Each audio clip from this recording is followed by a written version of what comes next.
আকাশবাণী আগরতলা। স্থানীয় সংবাদ পড়ছি নন্দিতা রায়। তৃণমূল স্তরে পরিষেবা প্রদানের পরিসর সম্প্রসারণের ক্ষেত্রে উৎকৃষ্ট কাজের জন্য জিরানিয়া ব্লকের অন্তর্গত পশ্চিম মজলিশপুর গ্রাম পঞ্চায়েত দ্বিতীয় স্থান অর্জন করেছে। প্রথম স্থানে রয়েছে মহারাষ্ট্রের রোহিণী পঞ্চায়েত। গতকাল কর্মী জন অভিযোগ ও পেনশন মন্ত্রণালয়ের অধিক প্রশাসনিক সংস্কার ও জন অভিযোগ বিভাগ পুরস্কার প্রাপকের তালিকা ঘোষণা করেছে। মুখ্যমন্ত্রী অধ্যাপক ডক্টর মানিক সাহা সামাজিক মাধ্যমে জানান, ত্রিপুরার পঞ্চায়েতি রাজ ব্যবস্থার সফলতার মুকুটে এই পুরস্কার নতুন পালক যুক্ত করল।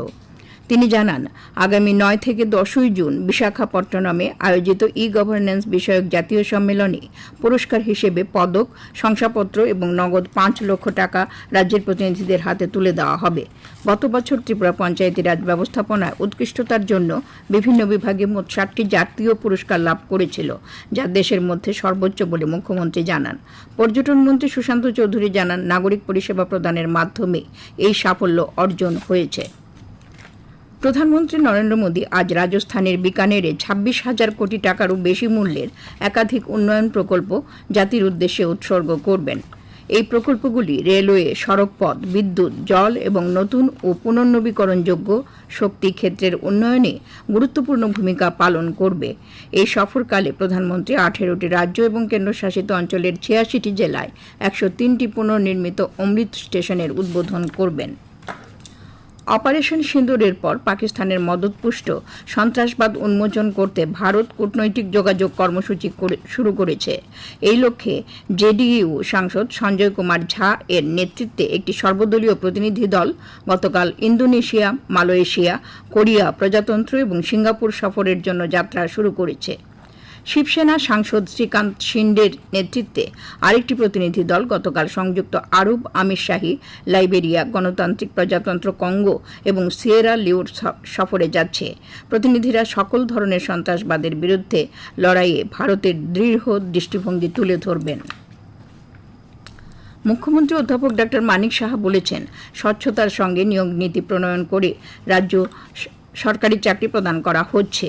যারা সরকারি চাকরিতে যোগদান করছেন তারা সকলে তাদের মেধা এবং কঠোর পরিশ্রমের ফলেই চাকরি পেয়েছেন।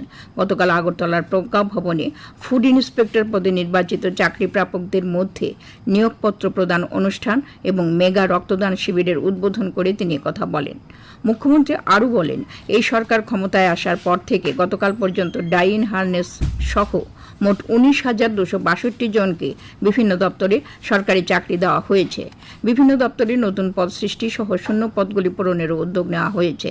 খাদ্য দপ্তরে আরও 12 জন সাব ইন্সপেক্টর, 3 জন ফিউমিগেশন অ্যাসিস্ট্যান্ট, 6 জন স্টোর কিপার এবং 35 জন স্টোর গার্ড পদে নিয়োগ করার উদ্যোগ নেওয়া হয়েছে। ছত্তিশগড়ে নিরাপত্তারক্ষীর সাথে গুলি বিনিময়ে গতকাল 27 জন মাও সন্ত্রাসবাদী নিহত হয়েছে। নিহতদের মধ্যে মাও গোষ্ঠীর সাধারণ সম্পাদক তথা শীর্ষ নকশাল নেতা বাসব রাজু রয়েছেন। প্রধানমন্ত্রী নরেন্দ্র মোদী দেশের আভ্যন্তরীণ নিরাপত্তা রক্ষায় নিরাপত্তা বাহিনীর এই সাফল্যে সন্তোষ প্রকাশ করেন। সামাজিক যোগাযোগ মাধ্যমে প্রধানমন্ত্রী জানান, সরকার জনগণের সুরক্ষার জন্য প্রতিশ্রুতিবদ্ধ। জনজাতি কল্যাণ মন্ত্রী বিকাশ দেববর্মা জানিয়েছেন, জনজাতি অধ্যুষিত এলাকায় বসবাসকারী দরিদ্র মানুষদের স্বাবলম্বী করে তোলার উদ্দেশ্যে একটি বিশেষ পাইলট প্রকল্প হাতে নেওয়া হয়েছে। প্রথম পর্যায়ে এই পাইলট প্রকল্পটি তেলিয়ামুড়া কৃষি মহকুমা তত্ত্বাবধায়কের অধীনে থাকবে। এই প্রকল্পের মাধ্যমে আনারস ও কলা চাষকে উৎসাহিত করে জনজাতি জনগণের আর্থিক উন্নয়ন ঘটানো হবে। গতকাল তেলিয়ামুড়ায় এক বৈঠকে তিনি একথা জানান। মন্ত্রী জানান, এই প্রকল্প শুধু উৎপাদন নয়, মানুষের জীবনে স্থায়ী স্বনির্ভরতা গড়ে তোলার একটি বাস্তব পদক্ষেপ।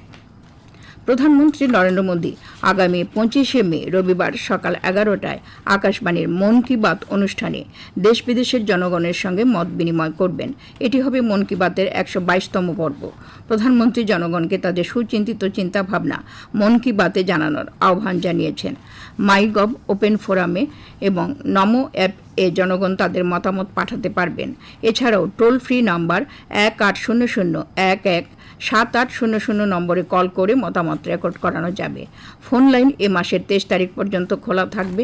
এছাড়াও 1922 নম্বরে মিস কল দিলে যে লিঙ্ক পাওয়া যাবে তাতেও SMS করা যাবে।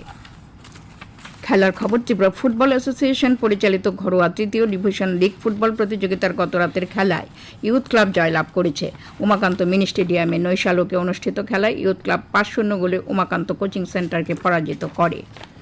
আবহাওয়ার খবর। আজ দুপুর পর্যন্ত আবহাওয়ার পূর্বাভাসে জানানো হয় আকাশ সাধারণত মেঘলা থাকবে, বজ্রবিদ্যুৎ সহ হালকা থেকে মাঝারি ধরনের বৃষ্টি হতে পারে। আগরতলায় আজ ভোর পর্যন্ত বৃষ্টিপাতের পরিমাণ ছিল 17.8 মিলিমিটার। ভোরের সর্বনিম্ন তাপমাত্রা ছিল 26.6 ডিগ্রি সেলসিয়াস। স্থানীয় সংবাদ এখনকার মতো শেষ হলো। আজ পরবর্তী স্থানীয় সংবাদ প্রচারিত হবে আজ সন্ধ্যা 7:55।